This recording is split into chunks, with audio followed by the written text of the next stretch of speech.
Sir, আপনি তো আমার একজন শিক্ষক, লোকেদের মুখে শুনেছি শিক্ষক মা বাবার মতোই হয়। তাহলে আপনি তো আমার বাবার মতোই। তাহলে আপনি কি করে আমাকে বিয়ে করলেন? আমি যদি আগে জানতাম যে আপনি আমার মায়ের কাছে আমার জন্য বিয়ের প্রস্তাব দিয়েছেন, তাহলে আমি সরাসরি না করে দিতাম। জানি না কেন আমার মা আপনার মতো মানুষের সাথে আমাকে বিয়ে দিল। আমার এসব কথা আমার শিক্ষক শুনে বল, দেখো, বিয়ের ব্যাপার হলো আল্লাহর হাতে, তাই যার সাথে যার জুরি লেখা তার সাথে বিয়ে হবে। আমি বললাম, আমি তো এই বিয়েটা মেনে নিতে পারছি না। কোথায়? আপনার বয়স প্রায় পড়াশ ছুঁই, আর আমার মাত্র 14 বছর। আপনি আমার রুম থেকে বেরিয়ে যান। আপনি শিক্ষক নামের কলঙ্ক। এই কথা বলতেই সার্জেন ও পশুর মতো হয়ে গেল। তারপর আমার শিক্ষক আমার সাথে। বাকি বিষয়টা বলছি। 1 বছর ধরে আমাকে অষ্টম শ্রেণীর দায়িত্ব দেওয়া হয়। অষ্টম শ্রেণীতে 50 জন শিশু পড়ত। ছেলে ও ভাই আমাদের স্কুলে পড়ত। আমাদের স্কুলে এসসি পর্যন্ত ছিল। আমি শিশুদের খুব সুন্দর করে পড়াতাম। আমি কখনো বাচ্চাদের উপর রাগ করতাম না। আমি সবসময় বাচ্চাদের বুঝিয়ে শেখাতাম। এজন্য তারা আমাকে তাদের প্রিয় শিক্ষক হিসেবে মানতে শুরু করে। একদিন আমি যখন ক্লাসে বাচ্চাদের পড়াচ্ছিলাম, তখন একটা মেয়ে আমার কাছে এল। 17 বছর বয়সী এবং অষ্টম শ্রেণীর ছাত্রী ছিল। মেয়েটা এসে আমার কাছে দাঁড়িয়ে বলতে লাগল, স্যার, আমার বিয়ে আপনার সাথে হবে। আমি আমার সামনে রাখা খাতগুলো চেক করছিলাম এবং চেক করতে খুব ব্যস্ত ছিলাম। তাই হঠাৎ তার কথা শুনে হতবাক হয়ে গেলাম। আমি তার দিকে তাকিয়ে ভাবছিলাম, হয়তো আমি কিছু ভুল শুনেছি। তারপর আমি আবার জিজ্ঞাসা করলে সে বলতে থাকে, স্যার, আপনার সাথে আমার বিয়ে হবে আর আপনি আমার স্বামী হবেন। যখন সে আবার বলল, আমি কিছুক্ষণ তার দিকে তাকিয়ে রইলাম। সে খুব জোর দিয়ে কথাগুলো বলছিল, যেন সে যা বলছিল তা সত্য হয়ে উঠবে এবং সে যে বিশ্বাসের সাথে কথা বলছে, তাতে আমি অবাক হলাম। সে দেখতে খুব নিষ্পাপ হয়েছিল। সে আবার বলল, স্যার, আপনার আমার সাথে বিয়ে হবে। আমি হবে আপনার বউ আর আপনি হবেন আমার স্বামী। সে আবার এই কথা বললে আমি হেসে উঠলাম।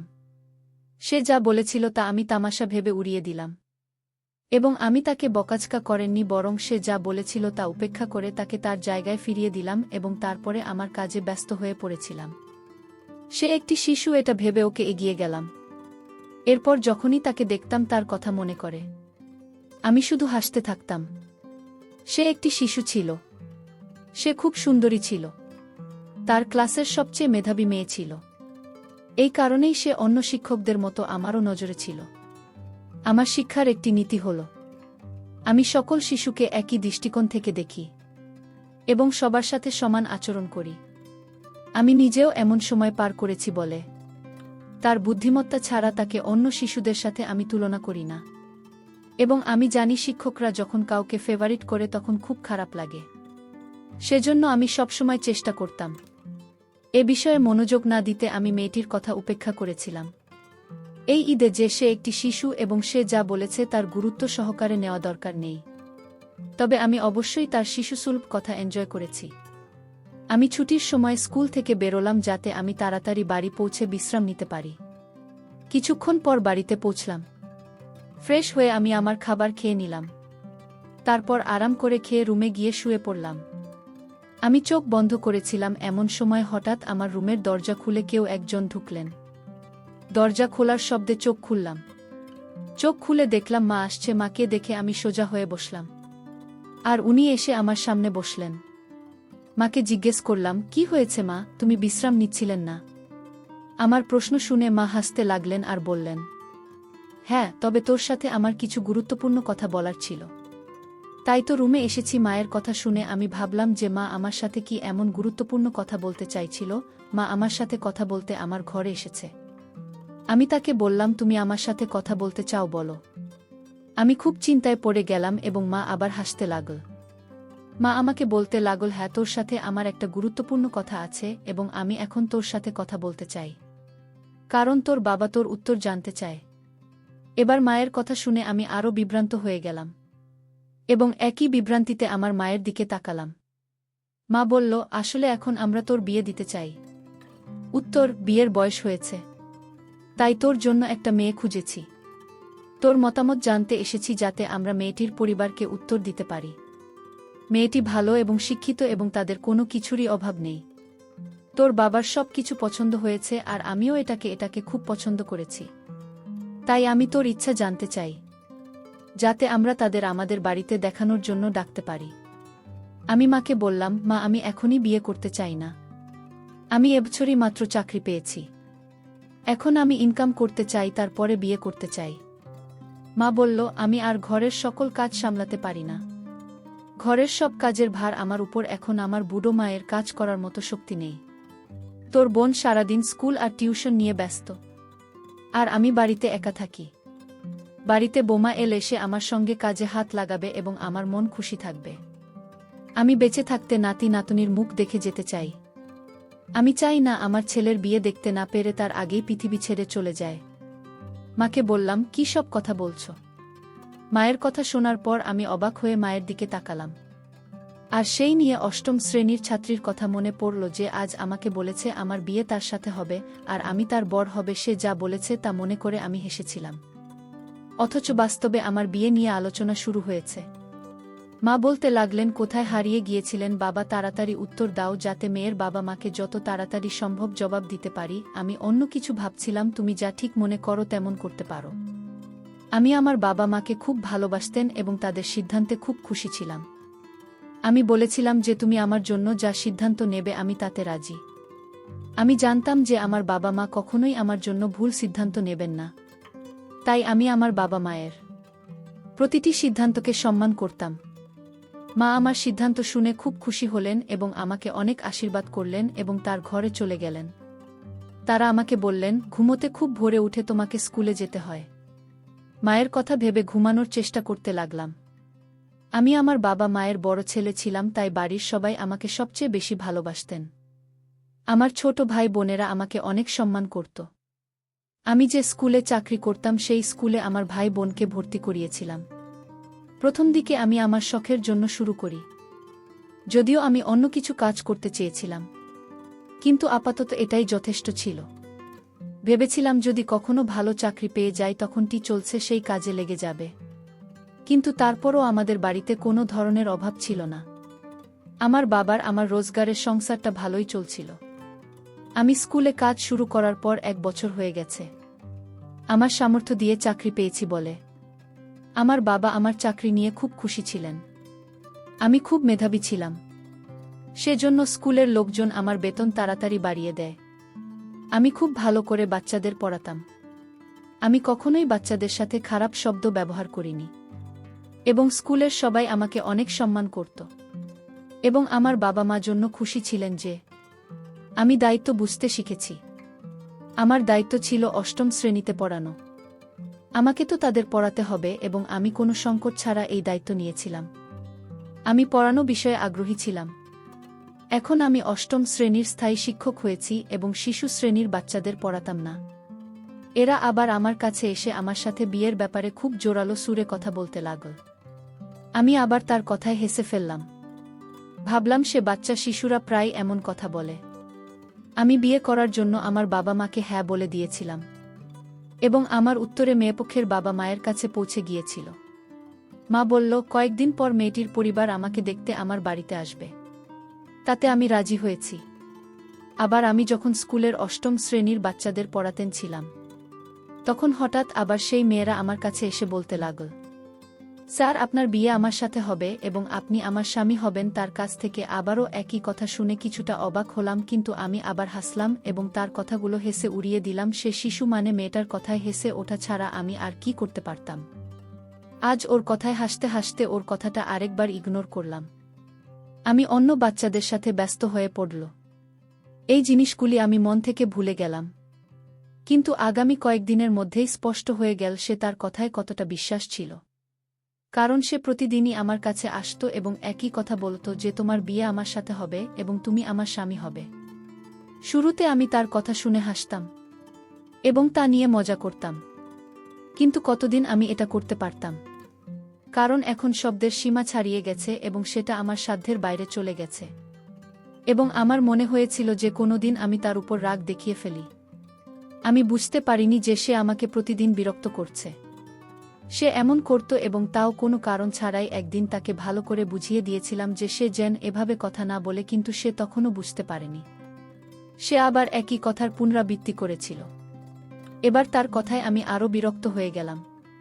কিভাবে এই শিশুটিকে এসব কথা থেকে দূরে রাখা যায়, তার প্রশ্নের কোনো সমাধান আমি পেলাম না। আমি আমার স্কুলের অন্য শিক্ষকদের যেটা বলতে পারিনি, কারণ আমি জানতাম আমার কথা শুনে তারা বলবে ও বাচ্চা, তার কথাকে উপেক্ষা করো। যদিও আমি তাকে ছোট ভেবে তার কথাগুলিকে উপেক্ষা করতে পারিনি। এবং আমি খুব বিরক্ত ছিলাম, কারণ সে প্রতিদিন একই কথা বলছিল।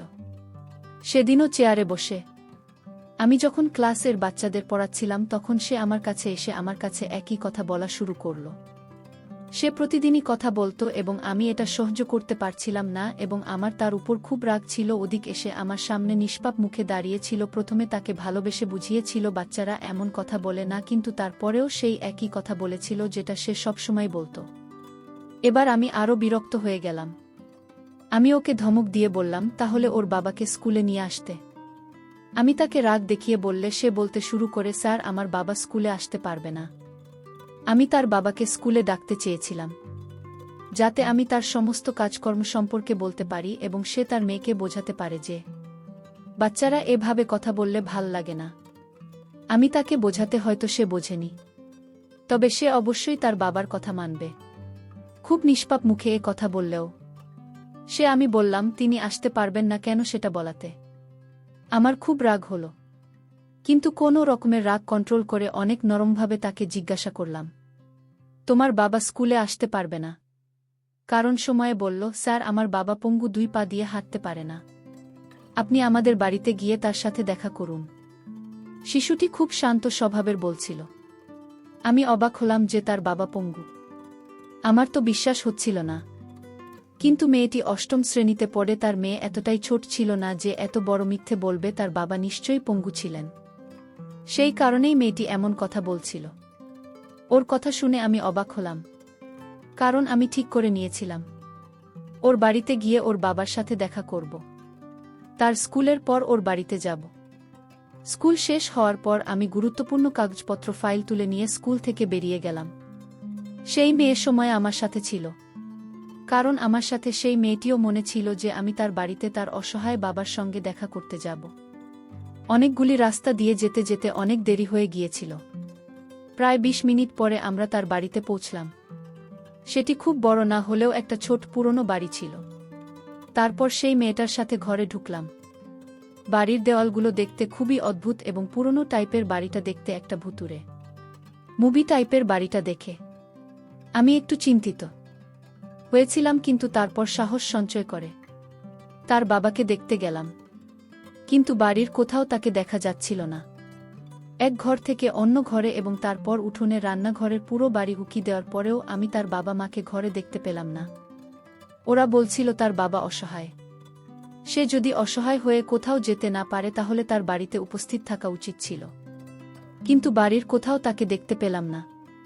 আমি বিরক্ত ছিলাম। আমি তাকে জিজ্ঞাসা করলাম, তোমার বাবা কোথায়? সে বলল, সামনের ঘরে আছে বাবা। আমি ঘরের দিকে তাকাচ্ছিলাম, কিন্তু সেই ঘরের দিকে তাকাতেই আমি অবাক হয়ে গেলাম, কারণ আমি সেই ঘরে আগেই দেখেছি। সেটা খালি ছিল, খুব সাধারণ একটা বাড়ি ছিল না তো। বাড়িতে বেশি আসবাব ছিল না। বাড়িতে বসবাসকারী কেউ উপস্থিত ছিল জানি না। সে আমাকে তার বাড়িতে নিয়ে এসেছে। আমি তার অনুরোধে আমি ঘরে ঢুকলাম। ভাবলাম আর একবার দেখতে ক্ষতি কি যে। আমি রুমের ভিতরে ঢুকলাম। তারপর যা দেখলাম তাতে আমার দম বন্ধ হয়ে আসছিল, কারণ আমি আমার পিছনে একজন মহিলার কণ্ঠস্বর শুনতে পেলাম। যা আমি পিছনে ঘুরে দেখলাম, আমি হঠাৎ ভয় পেয়ে গেলাম এবং আমি চিৎকার করে উঠলাম, কারণ আমার সামনে একজন মোটা মহিলার দাঁড়িয়ে ছিলেন। তিনি আমার দিকে তাকিয়েছিলেন। আমি তাকে জিজ্ঞাসা করলাম, তুমি কে? দরজা খোলা ছিল, কিন্তু সময়ের কোথাও দেখতে পাচ্ছিলাম না, এবং দরজার সামনে সেই মহিলা দাঁড়িয়ে ছিল। তার সামনে দিয়ে আমি বের হতে পারব না। সে কি ছিল আমি জানি না, কিন্তু আমার তাকে খুব ভয় লাগছিল, কারণ সেই মহিলাকে দেখে মনে হচ্ছে উনি খুব রেগে আছেন। আমি যেসব সম্পর্কে চিন্তা করছিলাম, মহিলা বলল, আমি সুমাইয়ার মা, আর এখন তুমি নাকি তাকে বিয়ে করতে যাচ্ছে। এই কথাটা বলতে আমার চোখ বড় বড় হয়ে উঠবে। আমি জোরে চিৎকার করে বললাম, কি রকম বাজে কথা বলছেন? তখন সেই মহিলা রাগে ভরা চোখ নিয়ে গলা নিচু করে কথা বলো। আর বল চল এখন তোমার বিয়ের আয়োজন হবে। আমি বললাম, আপনি একজন মহিলা এবং আমি আপনাকে সম্মান করি। আপনি কিভাবে আপনার 13 বছরের মেয়েকে আমার সাথে জোর করে বিয়ে দিতে পারেন? কোথায় 17 বছর বয়সী আর কোথায় আমি একজন 25 বছর বয়সী যুবক? তারপর তারা আমাকে ভুলিয়ে ভালিয়ে 13 বছর বয়সী মেয়ের সাথে বিয়ে দিয়ে দিল। আমি যখন বাসর ঘরে ঢুকলাম তখন মেয়েটি বলল, আপনি আমার রুমে আসবেন না। আমার বিয়ের বয়স হয়নি। কিন্তু এতে আমার করার কিছু ছিল না, কারণ আমার মা বাবা আপনার সাথে বিয়ে দিতে আমাকে বাধ্য করেছে। আপনি 3 বছর আমার রুমে আসবেন না। আমি বললাম, এটা আবার কেমন কথা? বিয়ে করেছ আমায়, বলছো 3 বছর পর তোমার রুমে আসব। তাহলে কেন এত আগে আমায় বিয়ে করলে? সুমাইজা তখন উত্তর দিল, আমি বিয়ে করেছি ঠিকই, কিন্তু আপনি আপনার জায়গায় থাকুন। আমার জায়গায় আসার চেষ্টা করবেন না, কারণ আমার বয়স তো অনেক কম। আমি বললাম, আমি তোমার কোনো কথাই শুনব না। আমার যা করার আমি করব। সুমাইয়া বলল, এটা কিন্তু বাড়াবাড়ি হচ্ছে, ভালো হবে না কিন্তু। আমি মাত্র ক্লাস 8-এ পড়ি। তারপর আমার স্বামী আমার কোনো কথাই শুনল না, তার নিজের মতো করে আমাকে। আমি তার সব আচরণ সহ্য করতে পারছিলাম না। আমি বলছিলাম, আমার কিন্তু সঙ্গে হচ্ছে না, আমাকে দয়া করুন। সে আমাকে কোনোভাবেই দয়া করল না, বরং আমার সকল দামি সম্পদগুলো কেড়ে নিল। বন্ধুরা, আজকের পর্ব কেমন লাগলো তা অবশ্যই কমেন্ট করে জানাতে ভুলবেন না। আর এরকম নতুন নতুন ভিডিও পেতে আমার চ্যানেলটিকে সাবস্ক্রাইব করে পাশে থাকবেন। ধন্যবাদ।